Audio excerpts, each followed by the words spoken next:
गोपा, क्या हुआ गोपा? तुम रो क्यों रही हो? किसी ने तुमसे कुछ कह दिया क्या? गोपा, क्या हुआ इसे? रो क्यों रही? यशोधरा, तुम्हें किस बात से पीड़ा पहुंची है पुत्री?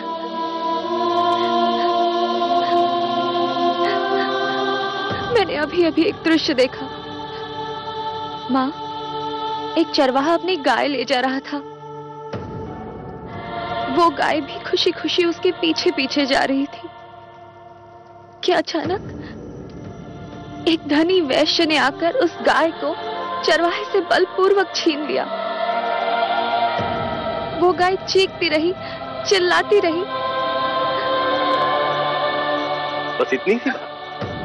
तुम कहो तो अभी उस गाय को छुड़वा कर वापस उस चरवाहे को लौटवा देते।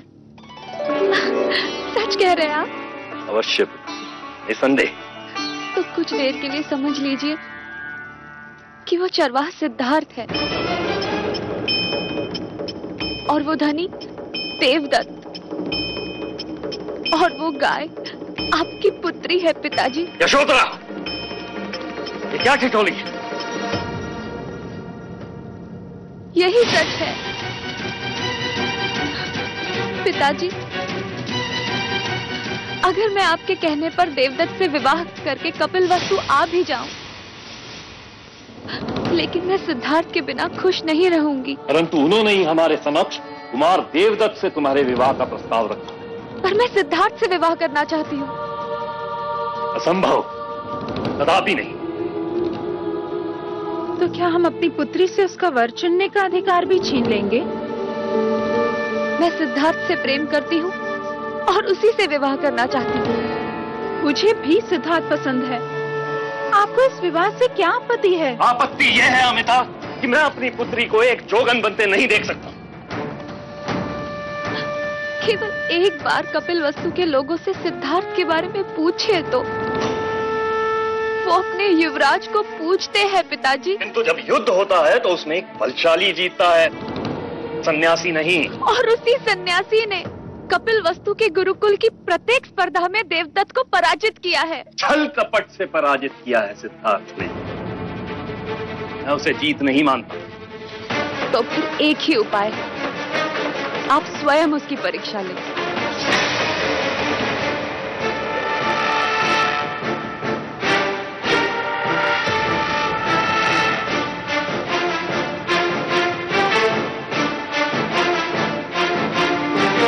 ठीक है, परीक्षा मैं निर्धारित करूंगा और वहां जितने भी क्षत्रिय कुमार आएंगे उनमें से जो भी मेरी परीक्षा में उत्तीर्ण होगा तुम्हें उसी से ही विवाह करना होगा। बोलो, क्या तुम्हें मेरा प्रस्ताव स्वीकार है? हाँ, आप जो परीक्षा लेना चाहे ले लीजिए, परंतु उत्तीर्ण युवराज सिद्धार्थ ही होंगे।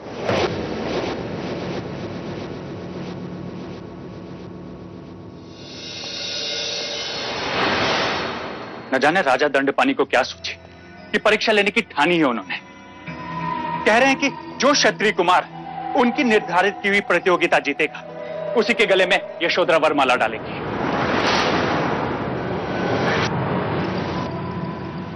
तो आप व्यर्थ चिंतित क्यों हो रहे हैं? राजा दंडपानी की निर्धारित की हुई प्रतियोगिता हमारा देवदत्त ही जीतेगा। परंतु सिद्धार्थ उसे जीतने दे तब ना। कभी कभी जो काम आग से नहीं बनता वो आंसुओं से बन जाता है।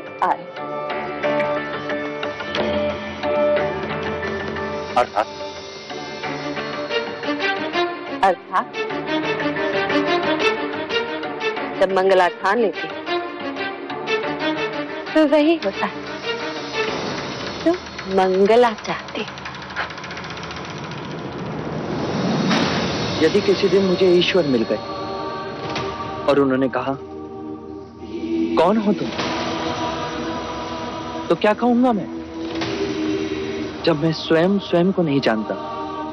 तो जान लो, देख लो, मिल लो मेरी आंखों में स्वयं से। सिद्धार्थ। प्रणाम अंजलि काकी। आप यहाँ? मुझे बुला लिया होता। आप तो युवराज हैं। मैं आपको कैसे बुला सकती हूँ? क्यों नहीं? क्या ज्येष्ठ की तरह? मैं आपका पुत्र हूँ।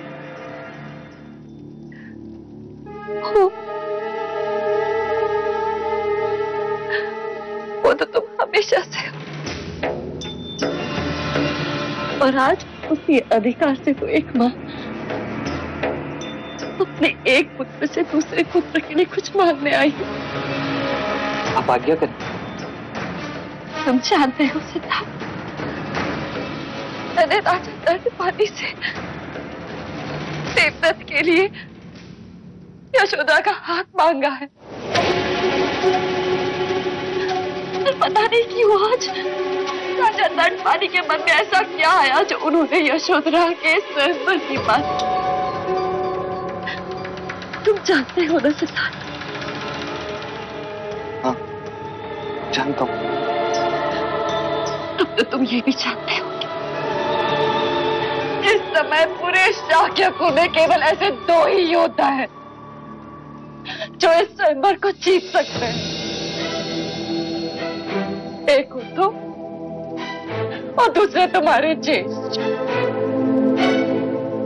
क्या चाहती हैं आप? क्या सीता के स्वयंवर में लक्ष्मण भी प्रतियोगी होगा? क्या एक ही कन्या के लिए दो भाइयों के बीच में प्रतिस्पर्धा होगी? क्या प्रथा के अनुसार देवदत्त का विवाह तुमसे पहले नहीं होना चाहिए? तुमने हर प्रतिस्पर्धा में अपने ज्येष्ठ को पराजित किया है। क्या इस बार तुम अपने ज्येष्ठ को जीतने नहीं दोगे? क्या तुम नहीं चाहते कि तुम्हारे ज्येष्ठ का विवाह यशोदा से हो जाए?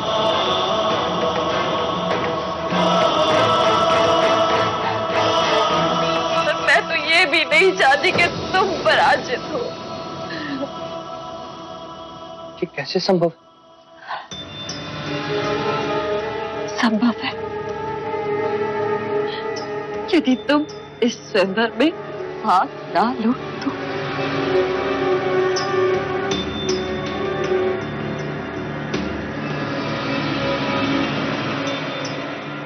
अपनी काकी माँ का मान रखोगे ना पुत्र?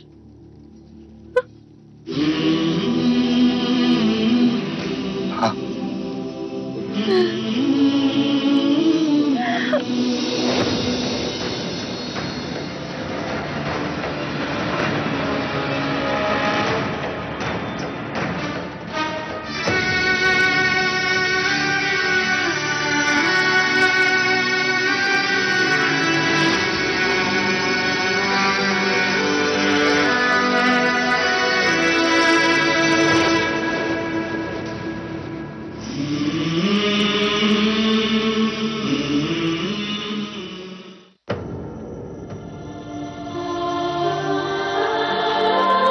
महादेवी, महाराज शुद्धोदन पधार रहे हैं।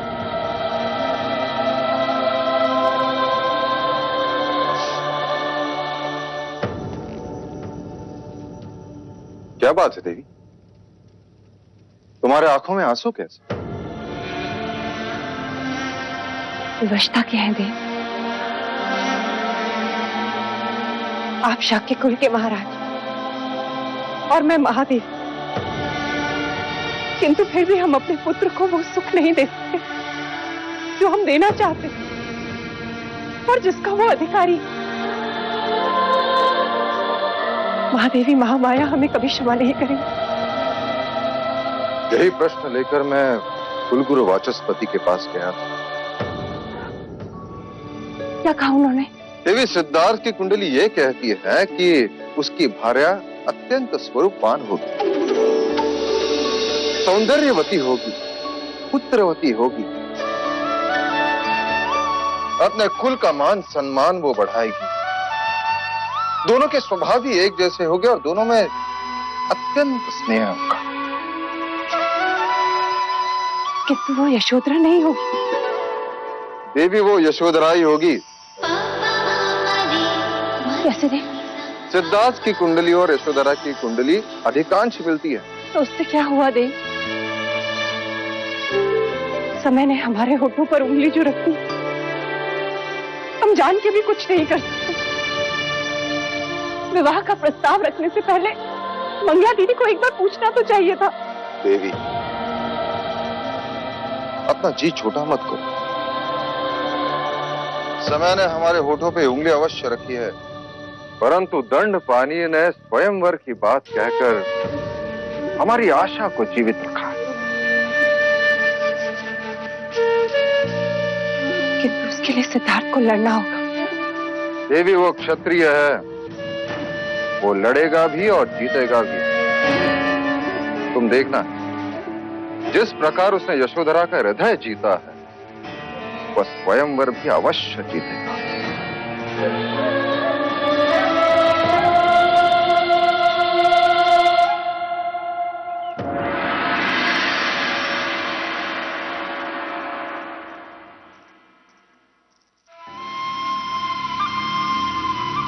यशोधरा, कहाँ जा रही है?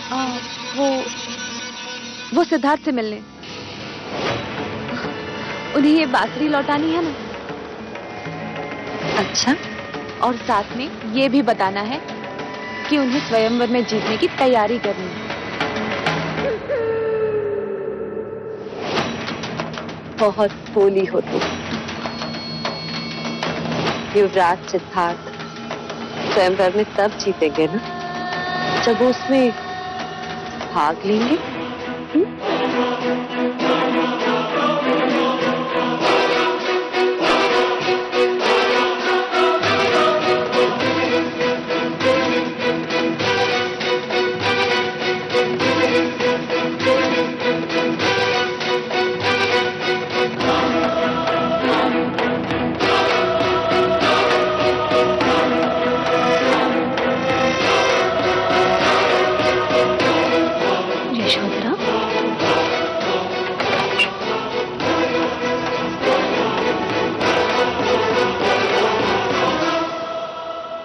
गोपा,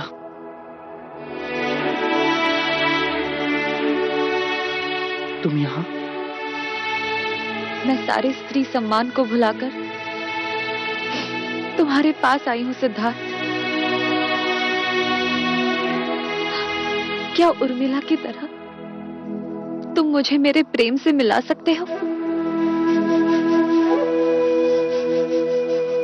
तुम चेष्ट की बात कर रही हो? इतना भी विवश मत करो मुझे कि उस विवशता के आगे मैं अपने स्वयं को भी खो दूं।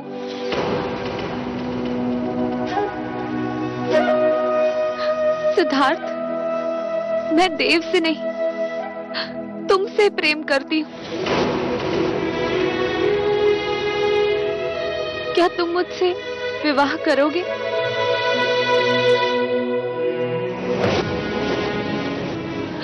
तुम्हें केवल स्वयंवर जीतकर अपनी क्षत्रियता प्रमाणित करनी है।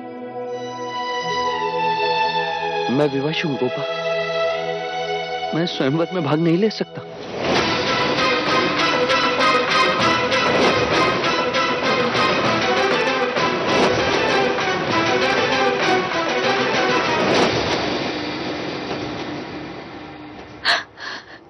क्यों? कि ज्येष्ठ तुमसे विवाह करना चाहते हैं। और मैं क्या चाहती हूँ इसकी कोई चिंता नहीं तुम्हें, कोई विचार नहीं। और तुम क्या चाहते हो? बीज तो बो दिए, अब पुष्प को अपनाने से मना कर रहे हो।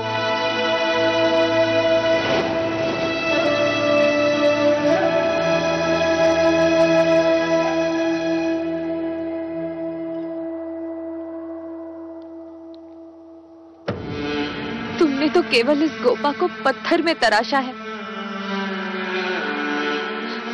पर इस गोपा ने तुम्हारे नाम से अपने जीवन को तराशा है युवराज।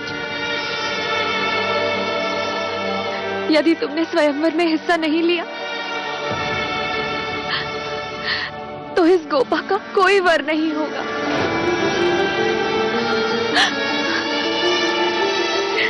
गोपा,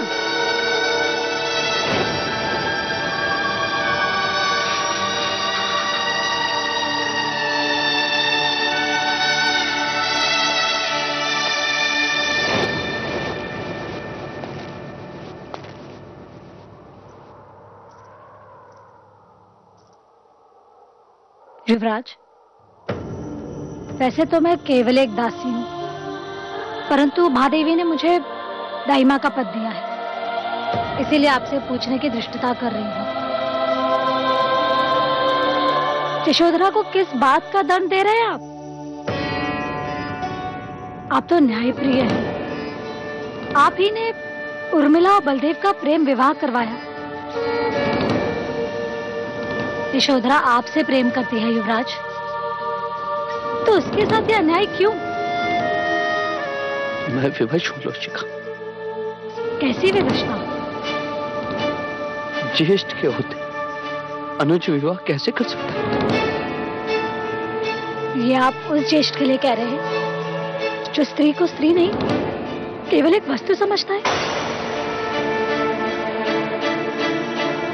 क्या आप कंचने की जगह यशोधरा को देखना चाहते हैं? आपने सारी स्त्री जाति को गौरव दिलाया और एक स्त्री के साथ अन्याय? आप उससे उसका जीवन साथी चुनने का अधिकार छीन रहे हैं। युवराज, युवराज, देवी यशोधरा रथ लेकर घाटी की ओर गई हैं। मैंने उन्हें रोका, पर आप जल्दी चलिए, नहीं तो कुछ अनर्थ हो जाएगा।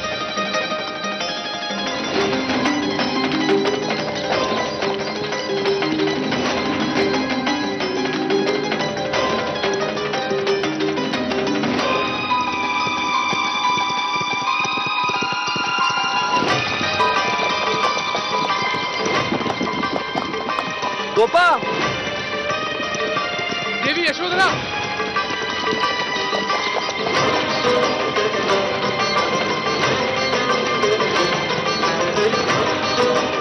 देवी यशोधरा,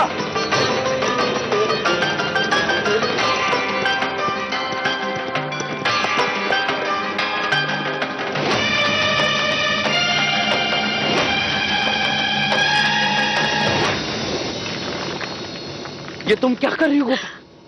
तुम्हें कुछ हो जाता तो क्या? तुम्हारी तराशी हुई मूर्ति मेरी स्मृति में अमर हो जाती। नहीं गोपा, नहीं। मूर्ति पत्थर की होती, मनुष्य में भावनाएं होती। मूर्ति प्रेम नहीं करती, पर गोपा प्रेम करती है। मूर्ति में प्राण नहीं होते गोपा, पर गोपा प्रेम के लिए प्राण दे सकती है। स्वयंवर में तुम्हें जीत कर अपनी अर्धांगिनी बनाऊं, उससे पहले मैं तुमसे कुछ पूछना चाहता हूं। क्या तुम इस जीते जागते प्रश्न का उत्तर बनोगी? क्या तुम सिद्धार्थ गौतम की भार्या बनोगी?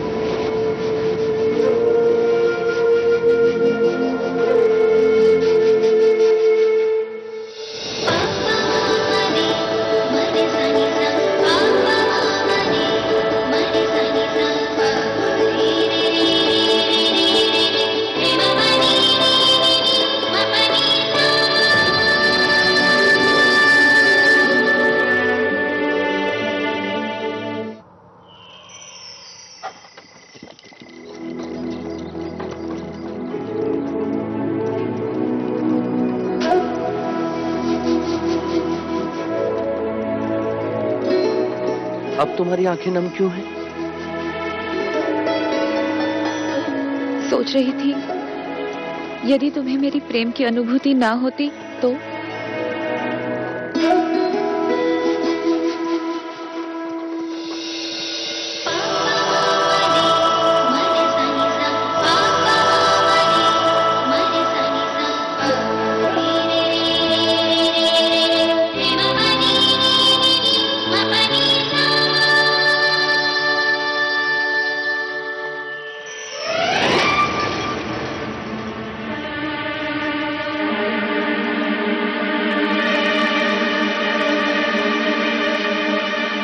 विधाता ने क्या सोचा है वो तो पता नहीं, परंतु इतना अवश्य पता है मंगल कि देवदत्त की कुंडली तो बदलनी ही होगी। तुम बहुत प्रसन्न हो रही थी ना कि सिद्धार्थ ने तुम्हारी बात मान ली। यहां मैं तुम्हें कुछ दिखाना चाहता हूं।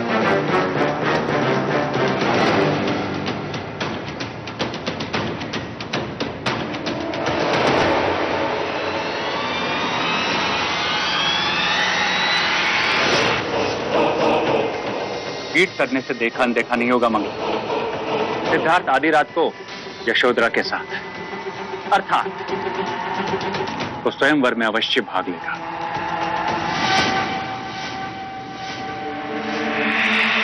लेने दो उसे भाग आ, परंतु जब तक राजा दंडपानी हमारे पासों से खेलता रहेगा तब तक देवदत्त को इस स्वयंवर में जीतने से कोई नहीं रोक सकता, क्योंकि राजा दंडपानी इस स्वयंवर में वही परीक्षा निर्धारित करेंगे जो हम चाहेंगे।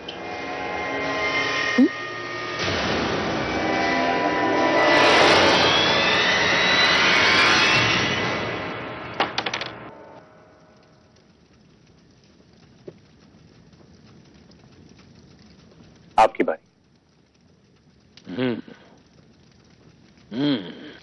जय गिरे तो घर मिले। हाँ, और स्वयंवर में परीक्षा मन चाही रहे तो देवदत्त और यशोधरा का घर बसे। अवश्य। 6 1 2 3 4 5 6 राजा द्रोणोदन मैं जीत गया। और हम चाहते हैं कि देवदत्त ही जीते। अरे राजा द्रोणोदन, आप खेल चौसर रहे हैं और आपके विचार कहीं और ही चल रहे हैं। सत्य कहा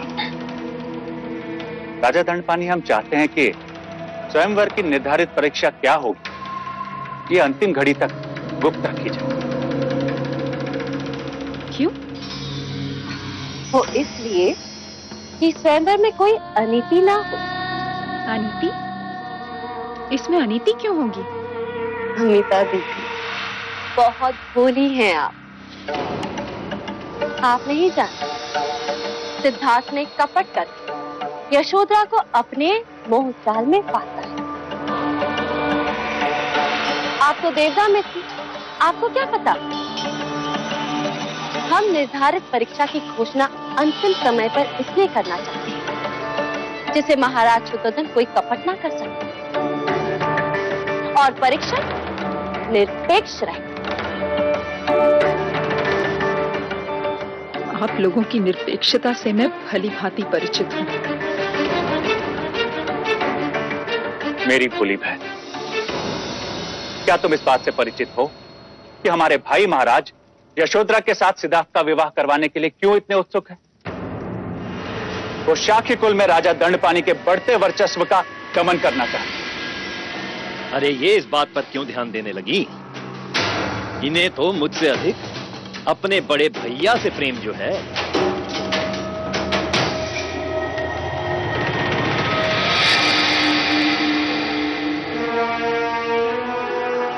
अब बताइए, आप मुझसे क्या चाहते हैं? बहनोई जी, यदि आप देवदत्त को अपना जमाई बनाना चाहते हैं तो ऐसी परीक्षा निर्धारित करें जिसका पूरा लाभ केवल देवदत्त उठा सके। वो कैसे? वो आप मुझ पर छोड़ दीजिए।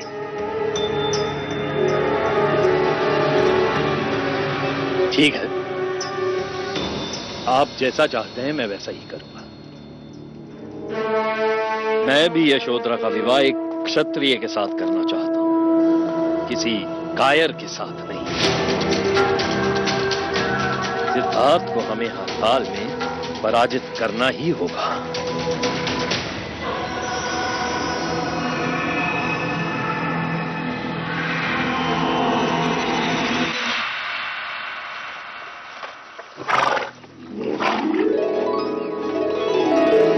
यहाँ हो और मैंने पूरा महल खोज लिया।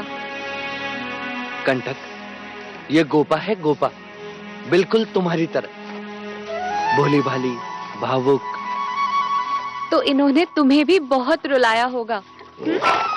देखा, कंटक मेरा कहा समझ गया।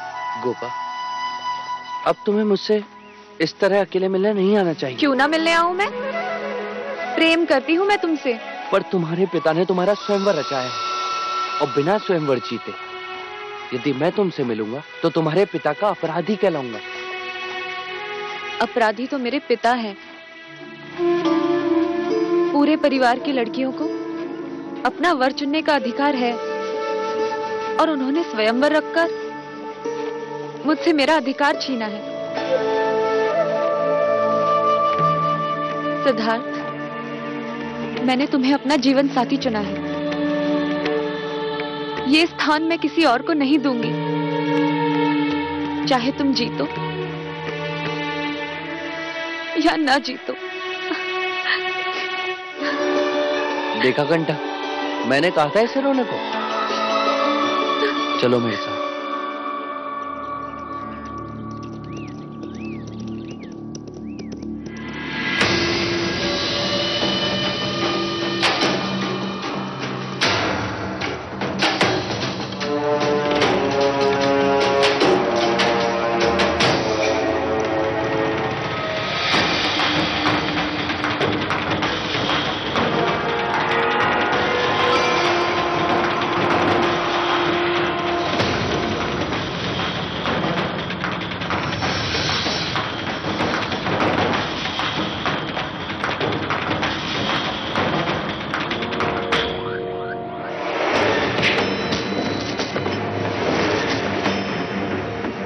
बलदेव, तुम? युवराज सिद्धार्थ, सेवक का प्रणाम स्वीकार करें। मैं आपसे कब से अकेले मिलना चाह रहा था, पर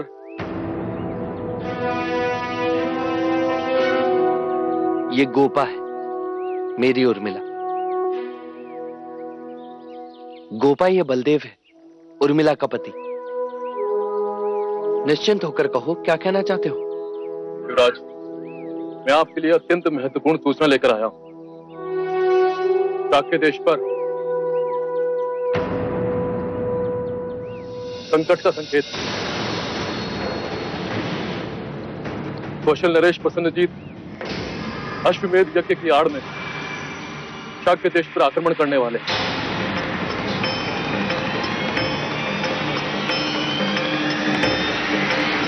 परंतु तुम इतने विश्वास के साथ कैसे कह सकते हो?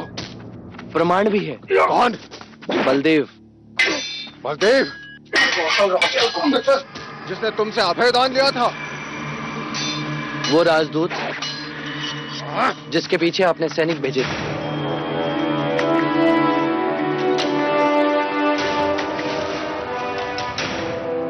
हम उस पर विश्वास क्यों करें? वो हमारे साथ कपट भी कर सकता है।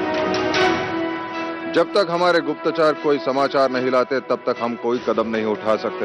एक मनुष्य दूसरे पर संशय क्यों करता है? ये मत भूलो सिद्धार्थ, बलदेव तुम्हारे कितने निकट क्यों ना हो, वो बना है कौशल की मिट्टी से।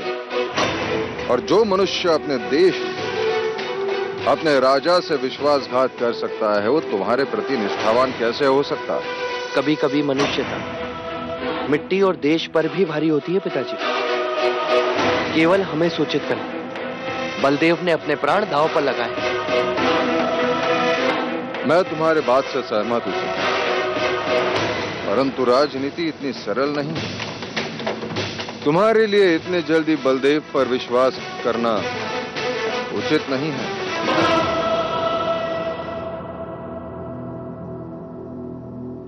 परंतु हम चौकन्ना अवश्य रहेंगे। शाक्य देश पर हम कोई आंच नहीं आने देंगे। पर तुम उनसे युद्ध क्यों करना चाहते हो? पिताजी, हर राजा चक्रवर्ती सम्राट बनना चाहता है। पुत्र, तुम्हारी ये महत्वाकांक्षा हमारे मित्र राज्यों को हमारा शत्रु अवश्य बना देगी। मगध और वैशाली शक्तिशाली राज्य। पिताजी, मुझे केवल शाक्यों पर आक्रमण की अनुमति चाहिए। सन्नजीत, तुम अच्छी तरह से जानते हो कि पश्चिमी देशों का जो भी व्यापार होता है वो हमारे राजमार्ग से होकर जाता है, जिसकी दी हुई चुंगी से हमारा राजकोष छलकता है। कहीं ऐसा ना हो कि सेनापति। जी महाराज।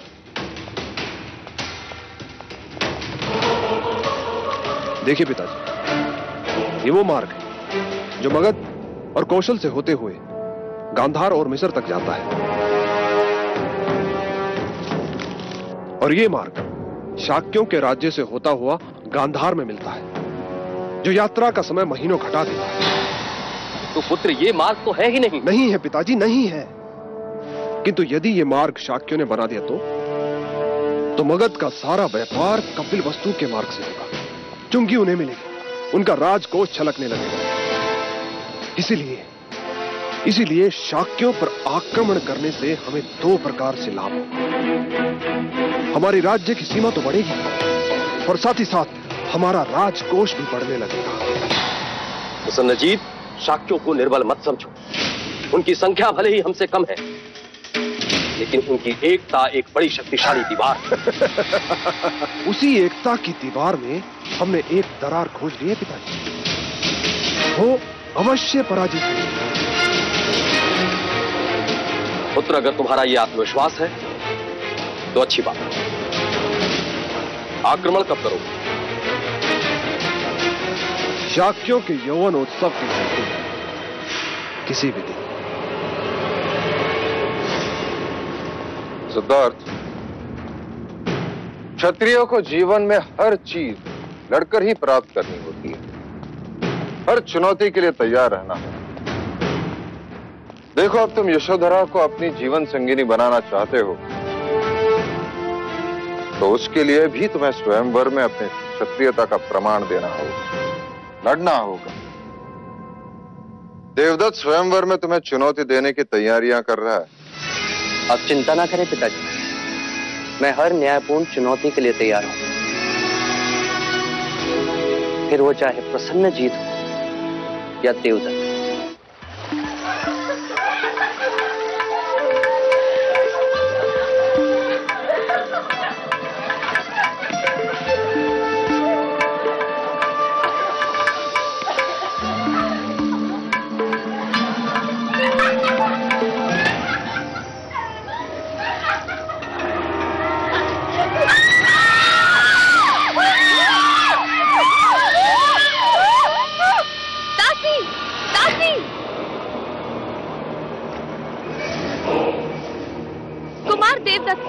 तुम्हें लाज नहीं आई इस तरह वामा कुंड पर आते हुए?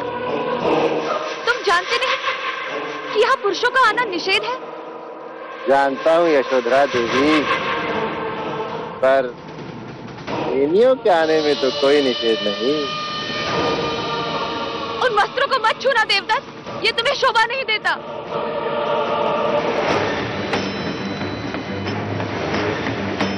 रखो उसे नीचे, वो मेरी चुनर है देवदत्त। अरे हाँ, ये वही तो है जो उस दिन मेरे हाथ से छूट गई थी।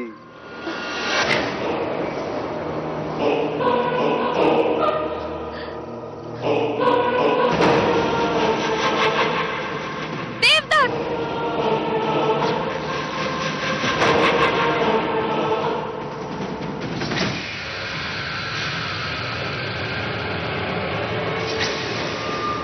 अरे घबराओ मत, मैं तो केवल ये चुनर देने आया तुम्हें, इसे पहन लेना, बहुत शोभा देगी तुम पे।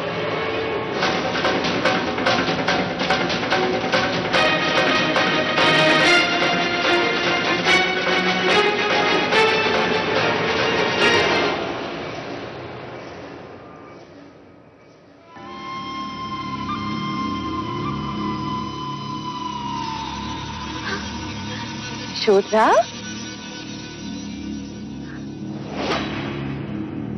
ये चुनर तुम पर कितनी सुंदर दिखाई दे रही है। मैं जानती थी तुम्हें ये चुनर अवश्य पसंद आएगी। ये चुनर मैंने विशेष रूप से तुम्हारे लिए बनवाई है।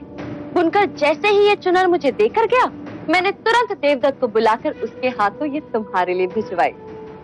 मंझली मामी, क्या आपको पता है देवदत्त मुझे ये चुनर देने कहाँ आया था? वामा कुंड पर, जहाँ हम लड़कियां स्नान कर रही थी। अगर मर्यादा का बोध न होता तो इसी समय ये चुनर आपको वापस कर देती। यशोधरा,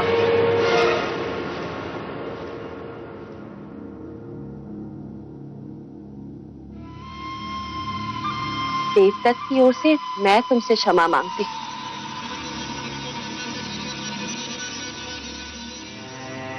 मैंने ही देवदत्त से कहा ये चुनर यशोधरा को दे आओ। तो वो बिना सोचे समझे तुम्हें ये चुनर देने कुंड पर चला गया। उसके मन में कोई खोट नहीं है।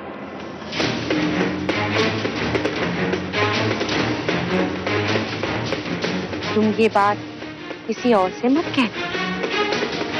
तुम्हें पता है ना, एक स्त्री के कारण भाइयों में महाभारत हुआ। तुम ऐसा कोई कारण नहीं बनना चाहती। फिर चाहे तुम आधी रात युवराज के साथ क्यों ना घूमो।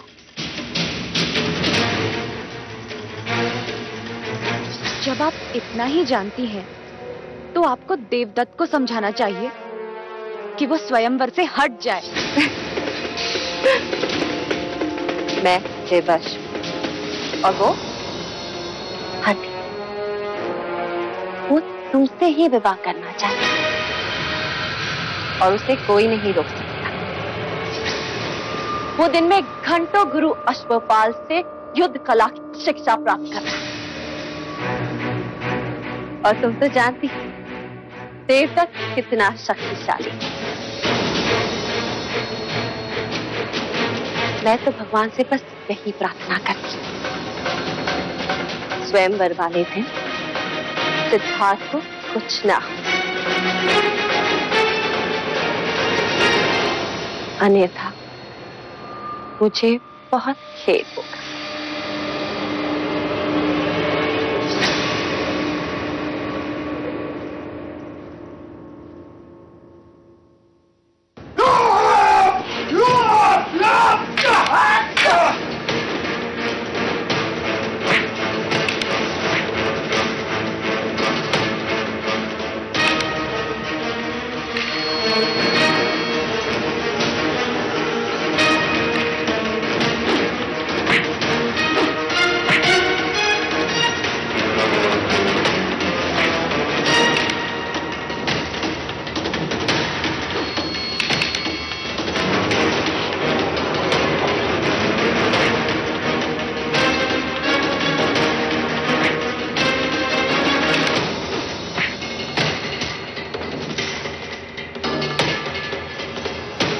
बधाई हो।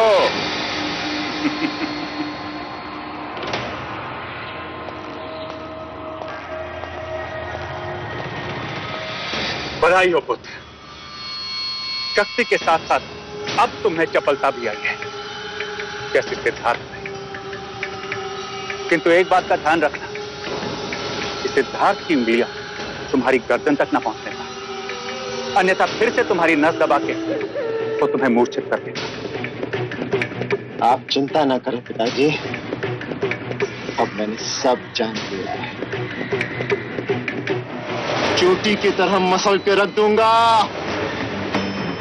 फिर यशोधरा केवल मेरी होगी, केवल मेरी।